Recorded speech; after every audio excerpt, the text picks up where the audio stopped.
안녕하세요, 차영란TV입니다. 자, 오늘 제가 가져온 차 바로 테슬라 모델 3 롱레인지입니다. 구독자님께서 감사하게도 한번 타보라고 1박 2일 동안 지원을 해주셨는데, 개인적으로 굉장히 궁금했던 차예요. 솔직히 이 테슬라라는 브랜드가 이제 전기차 업계에서는 거의 시초에 가깝지만, 어떤 차 자체를 만드는 거, 그러니까 뭐 세시와 서스펜션을 설계하고 그로 인해서 그 고유의 주행감이나 승차감을 만들어주는 어떤 이 차 자체를 만드는 그런 것들에 있어서는 솔직히 내연기관 브랜드와 대비해서 한참 늦게 시작한 거 맞잖아요. 그래서 테슬라라는 브랜드는 차를 어떻게 설계하고 그로 인해서 어떤 거동 특성과 승차감 이런 것들을 보여주는지 굉장히 궁금했단 말이에요. 그래서 제가 어제 딱 이 차를 받고 평소보다 조금 더 심도 있게 테스트해보고 이제 하체 설계도 좀 자세히 살펴보고 했는데, 일단 하체 설계를 좀 봤을 때 이게 약간 뭐지? 싶을 정도로 제가 평소에 내연기관에서 봐왔던 그런 설계랑 좀 많이 다르고, 그로 인해서 느껴지는 주행감이나 승차감도 꽤나 내연기관하고 다른 부분들이 좀 많았어요. 그래서 오늘 이 모델 3를 리뷰해보면서 차를 한 번도 경험해보지 못하신 분들을 위해서 좀 도움이 될 만한 정보를 좀 드리고자 합니다. 자, 일단 가장 이제 당황스러워했던 게 바로 이 회생제동 시스템이에요. 여러분들도 예상하셨다시피 이게 회생제동 시스템이 너무 강하다 보니까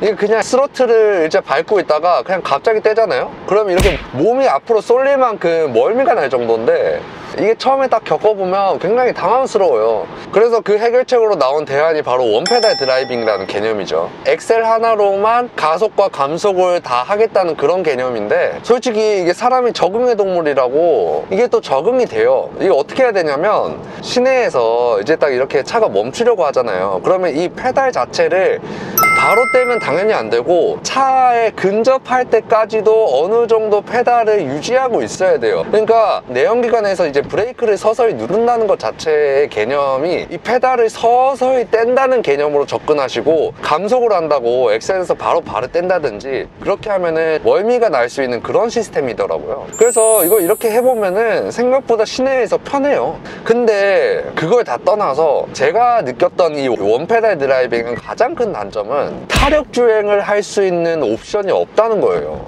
그러니까 그게 뭐냐면, 이 원페달 드라이빙은 엑셀을 누르면서 가속을 해주는 옵션 하나, 그리고 엑셀을 서서히 떼면서 감속을 하는 옵션 하나, 이 두 가지밖에 없어요. 그러니까 이 모델 3로 타력 주행을 하려면 이 엑셀을 똑같은 힘으로 누르고 있어야지 타력 주행을 할 수 있다는 거예요.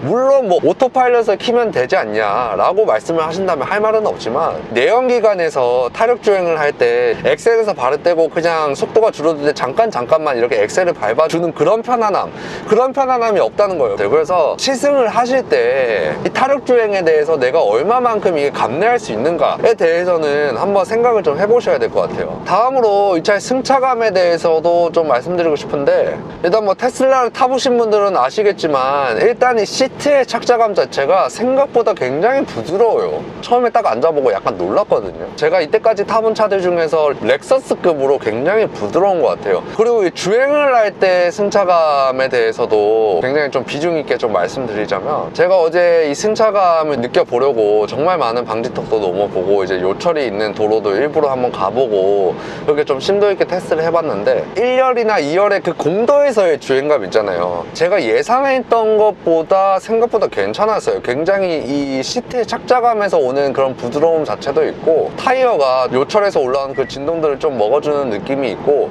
이렇게 그냥 일상적으로 주행하다 보면은 주행 굉장히 부드러워요. 생각보다 괜찮아요. 근데 문제는 1, 2열 방지턱 승차감이에요. 어제 제가 방지턱을 좀 많이 넘어봤는데, 와, 이게 약간 어떤 느낌이냐면 1열하고 2열의 그 방지턱 승차감이 좀 달라요.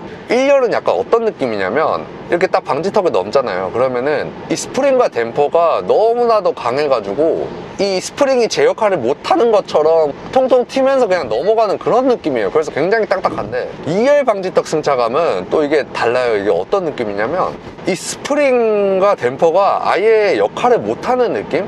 이 댐퍼가 범핑이 되는 느낌하고 리범핑이 되는 느낌 자체가 들지가 않아요. 그냥 그 댐퍼가 변화 없는 상태에서 방지턱을 넘어가는 그런 느낌이라서 대체 왜 그런 거지? 하면서 이 프론트와 리어 서스의 설계를 좀 봤는데, 일단 프론트 댐퍼부터 보시면은 가장 특이한 부분이 이 스프링의 두께와 건선량인데, 두께가 굉장히 두껍고 건선량도 엄청 촘촘해요. 보통 이렇게 세팅하는 차들은 이제 마세라티 기블리처럼 2톤이 넘는 이제 준대형 세단인데, 앞바퀴에 가해지는 무게를 버텨서 이제 언더를 없애기 위해서 이렇게 스프링 강성을 어쩔 수 없이 높이거든요. 근데 테슬라는 모든 무게중심이 차체의 가장 하부에 깔려 있고, 이 스프링이 버텨야 하는 그 현과 상 질량이 무거운 편도 아닌데, 이렇게 스프링 강성을 강하게 세팅해버리면은 당연히 튈 수밖에 없죠.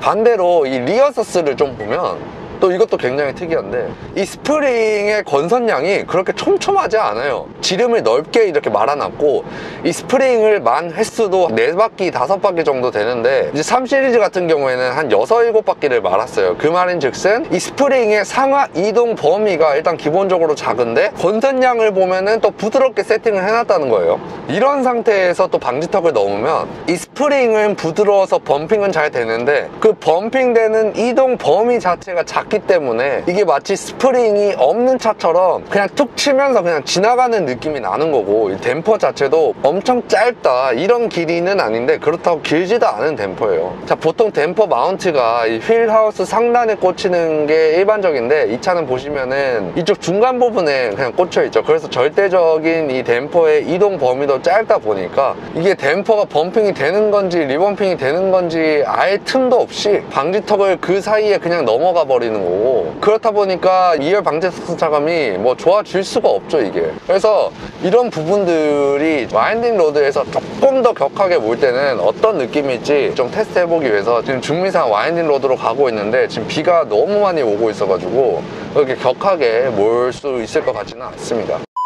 지금 중미산 와인딩 로드로 왔고, 제가 이 와인딩 로드에서 카메라를 켜기 전에 좀 잠깐 돌아봤어요. 예열도 조금 할 겸. 근데 일단 이 타이어에 대해서는 지금 미쉐린 프라이머시 타이어가 들어가 있어가지고 이 타이어의 접지력에서 기댈 수 있는 부분은 없는 것 같아요. 근데 제가 이 차를 가지고 좀 돌아보니까 약간 너무 이게 특이해서 약간 웃음이 나오는데, 이게 어떠냐면, 일단 제가 말로만 하는 것보다 보여드리는 게 좋을 것 같아요. 예를 들어서 저 코너에서 한번 돌아볼게요. 이렇게 돌 때 이렇게 돌 때 앞쪽의 세시 강성 자체는 굉장히 잘 느껴져요. 이렇게 돌아도 이 앞쪽에 어떤 흐물흐물 거린다는 느낌이 절대 안 들고, 감속 후에 이렇게 돌아보면 지금도 타이어는 엄청 밀리는데 앞쪽이 막 흐물흐물 거려가지고 이게 불안하다는 느낌은 절대 안 돼요. 굉장히 단단하고, 실제로 이 차의 그 서브 프레임을 보시면은 어떠한 내연기관에서도 볼 수 없는 아치형 모양으로 되어 있는 거는 굉장히 유명하죠. 이 아치형의 구조 자체가 구조학적으로 강성을 굉장히 잘 낼 수 있는 구조예요. 거기에 더해서 제가 초반에 말씀드린 그 스프링의 강성이 굉장히 강력하기 때문에 급 감속을 해도 앞쪽으로 쏠리는 피칭 현상이 거의 느껴지지가 않아요. 그래서 이 앞쪽의 강성은 굉장히 강력한데, 강력한 세시 강성을 망가뜨리는 게 뭐냐면, 이렇게 돌아보면 와, 이거 뒤에가 이 프론트하고 리어의 그 롤 강성 자체가 달라요. 앞쪽에서 롤을 버텨주는 능력하고 뒤쪽에서 롤을 버텨주는 능력이 일단은 달라요. 이렇게 돌아보면 이 뒤에가 이게 뒤에만 이렇게 미끌려요. 앞에는 안 미끌리고, 이게 오버스티어의 현상이 아니에요. 이거는 뒤쪽에 로드홀딩 능력이 없어가지고 그냥 뒤에가 약간 이렇게 그냥 밀리는 느낌인데, 도대체 왜 그럴까 싶어가지고 제 뒤에 서스를 봤는데, 생각보다 이 리어 서스 설계 자체는 굉장히 강성 있게 설계를 했어요. 5개의 링크가 이렇게 구부러지지도 않고 굉장히 기하학적으로 일자로 잘 꽂아놨어요. 그래서 이것만 보면은 강성이 진짜 안 나올 수가 없는 구조인데, 좀 보니까 스프링 자체가 너무 부드럽게 세팅해놓고 댐퍼 자체가 풍부한 어떤 댐퍼의 느낌을 줄 수 있을 정도로 그렇게 두꺼운 편이 아니기 때문에 이 리어 서스의 설계 자체는 좋은데, 그 스프링과 댐퍼가 망치는 그런 느낌이다 라고 좀 말씀을 드릴 수 있을 것 같아요. 그리고 제가 하나의 추가적인 어떤 문제라고 생각을 하는 게, 코너를 돌잖아요. 코너를 돌면 이 뒤에가 계속 뒤에만 설명드리는데 뒤에가 약간 출렁출렁 돼요. 출렁출렁 미끄러지는 것과 동시에 이 외륜 바퀴가 눌리면서 이게 쫙 이렇게 눌리는 게 아니고 줄렁줄렁 약간 이런 느낌이 든단 말이에요. 이 급코너를 돌 때. 그래서 그걸 왜 그럴까 좀 생각을 해봤는데, 물론 이제 부드러운 스프링과 댐퍼의 효과도 있겠지만 이렇게 돌면 이게 제가 생각했을 때는 이 LSD의 부재인 것 같아요. 물론 전기차에 LSD가 기술적으로 들어가기 힘든 거는 저도 알고, 그렇기 때문에 보통 이제 고성능 차들은 트라이 모터를 달아가지고 그 내연기관차에 LSD의 효과를 주는데, 뭐 이 차는 트라이 모터는 당연히 없죠. 예를 들어서 전기차에 LSD가 있다고 하면은 코너를 돌면서 강력한 토크와 파워가 나올 때 왼쪽 바퀴에만 구동을 딱 이렇게 줘가지고 어떤 하중이 제대로 실리게 하면은 이게 이런 꿀렁꿀렁 느낌이 없을 텐데, 이게 그냥 오픈 디퍼렌셜에다가 뒷바퀴에만 구동이 바로 그냥 가버리니까 하중이 뒤로 모두 다 쏠리는데 그거를 잡아줄 수 있는 댐프와 스프링의 역량이 거기까지 안 가다 보니까 뒷바퀴가 그냥 엉망으로 이렇게 약간 이렇게 흔들리면서 꿀렁꿀렁 된다? 약간 이런 느낌이 드는 것 같아요. 지금 너무 안 좋은 말만 들어가지고 약간 민망한데, 이 차의 어떤 리어서스의 설계나 앞쪽에서 그 강성을 잡아주는 그 서브 프레임의 모습만 봐도 진짜 엄청나거든요. 앞에 엔진도 없는데 그만큼의 서브 프레임을 강성 있게 잡아놓고 이 단 하나, 이 댐퍼와 스프링의 세팅 때문에 이런 식의 거동 특성이 나온다는 것 자체가 이게 굉장히 좀 개인적으로 많이 아쉽긴 해요. 그래서 일단 여기까지 모델3 이 거동 특성을 와인딩에서 알아봤고, 공도로 넘어가서 또 이것저것 좀 말씀드리도록 할게요.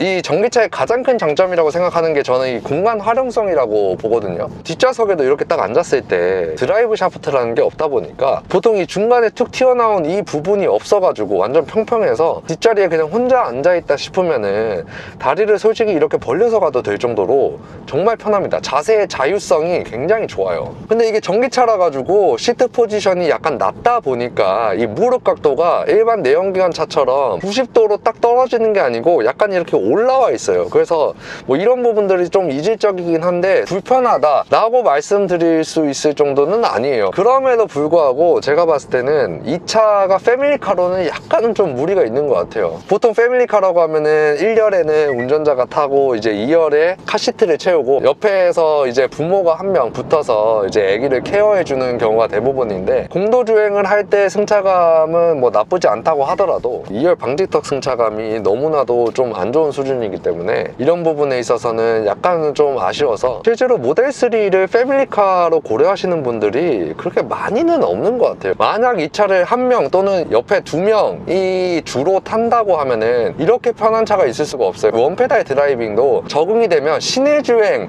또는 이제 방지턱에서 감속을 할 때 발을 엑셀에서 떼지 않아도 되게 함으로써 굉장히 편한 그런 주행감을 만들어줄 수 있고, 제가 지금 작동시키고 있는 이제 오토파일럿 같은 경우에도 굉장히 편해요. 이게 인식을 하는 단위 자체도 오토바이, 뭐 보행자, 그리고 버스, 자전거 이거를 모두 다 구분적으로 인식하게 함으로써 자율주행의 어떤 차원이 반 단계 정도는 조금 높은 그런 느낌이에요. 자, 여기까지 모델3 리뷰를 마치도록 하겠고, 시청해주셔서 감사합니다.